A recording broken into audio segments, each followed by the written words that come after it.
Hi guys, hope you are doing well.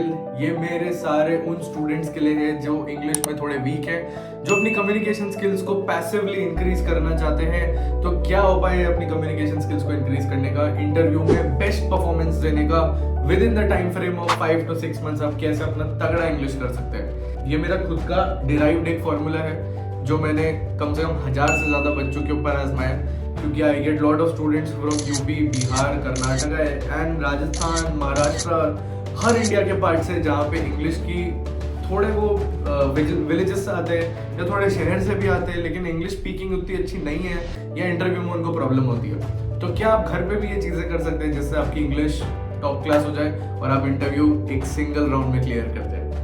So let's go to the video, but video में आगे बढ़ने से पहले please subscribe to the channel. Okay, I will see you.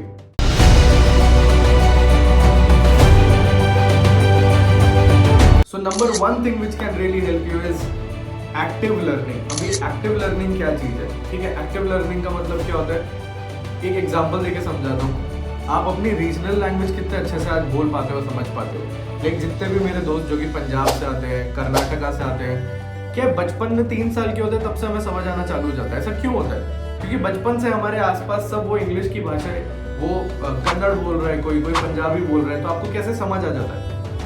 So you need to see lot of movies, you need to see lot of TV series, you need and see them with subtitles also, so that आपके लिए वो आसान है उस चीज को समझना, ठीक है।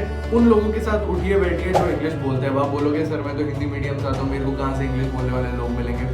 भाई वेब पे जाओ, यूट्यूब पे जाओ, इतनी जगह है जहाँ पे आपको कोई ना कोई कंटेंट मिलेगा जो कि इंग्लिश में है, सबटाइटल के साथ है। इंटरनेट है यार आपके ज़माने में आजकल, जहाँ पे जो कि फ्री ऑफ कॉस्ट है, इतना चीप प्राइस पे है। तो use that for your advantage.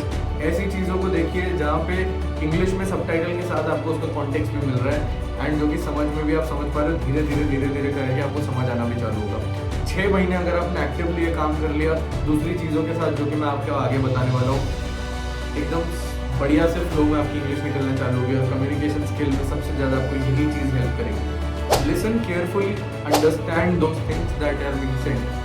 जो भी वो बंदा बोल रहा है, आप वीडियो में जो भी देखोगे उसको ध्यान से सुनिए, समझिए एंड कॉन्सेंट्रेट कीजिए, तो डेफिनेटली आपको समझ आएगा। फेशियल एक्सप्रेशन से, क्यूज जो कि वो दे रहा है, ठीक है, इन सब चीज़ों से आपको समझ आएगा कि वो क्या कहना चाहता है। तो एक्सप्रेशन से ही समझ आ जाएगा कि वो अच्छी चीज़ है, बुरी चीज़ है, इंग्लिश में बोल रहा है, क्या बोल रहा है। उसको सर्च कीजिए कि समझ नहीं आई मुझे चीज़, ऐसी आपकी वोकैबुलरी भी इंक्रीज करती जाएगी। नाउ वर्बल क्लैरिटी को अपना ठीक करना बहुत ज्यादा इंपॉर्टेंट है। अब इसका मतलब क्या है, धीरे धीरे बोलना। अब एक चीज हो गई सुनना, अब दूसरी जो सबसे ज्यादा इंपॉर्टेंट चीज है ना, वो बोलना है।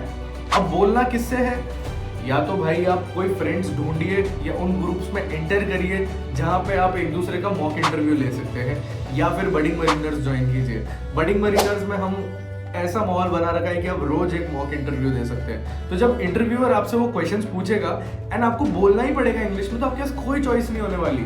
तो इसी वे में आप अपनी इंग्लिश को इम्प्रूव कर सकते हो।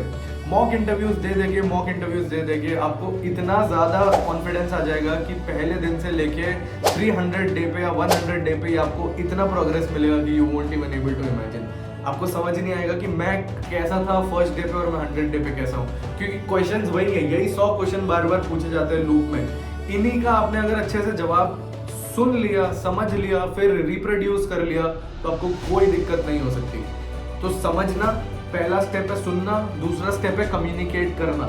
ये 2 चीजें आपने कर ली तो आपकी कम्युनिकेशन स्किल एकदम तगड़ी हो जाएगी एंड कोई नहीं रोक सकता आपको इस चीज में, ठीक है। वीडियो को फुल देखने के लिए थैंक यू सो मच। यही 2 चीज़ें, मैं आपको आज कोई 5 से 10 टिप्पणियाँ नहीं बताने वाला, क्योंकि सिर्फ यही 2 चीज़ें काम आती है, सुनना और बोलना। इसके अलावा कुछ नहीं है इंग्लिश में और किसी भी लैंग्वेज में जो आप समझने की कोशिश कर रहे हो। Thank you so much video को फुल देखने के लिए। सब्सक्राइब कीजिए चैनल को। I will see you in the next video. Bye guys.